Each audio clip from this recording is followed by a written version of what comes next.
Coach Geoffrey Omulo, and this time round we are going to do a mountain leap test, and we are with my partner here, Victor.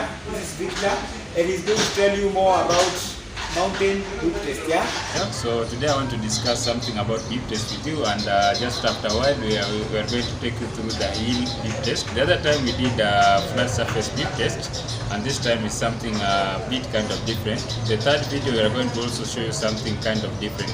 So leap test actually has to do with your cardiovascular, and this one actually has to reach to my other sports personnel, and at least that should be the rugby and football players.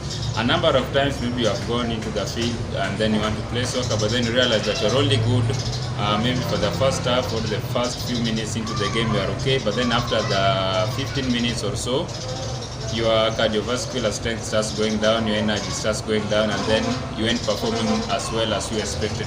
So this one should actually help you in your performance in the field, and then this one should also get you going.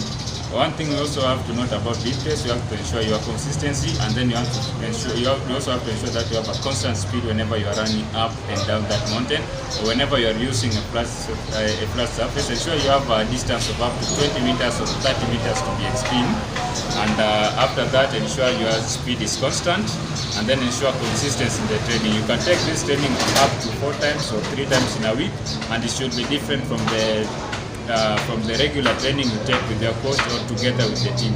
It should help you improve on your speed, and it should also help you improve on your cardiovascular. You want to make it in sports, you want to make it in football, you want to make it in rugby, then this should be the thing for you. Thank you.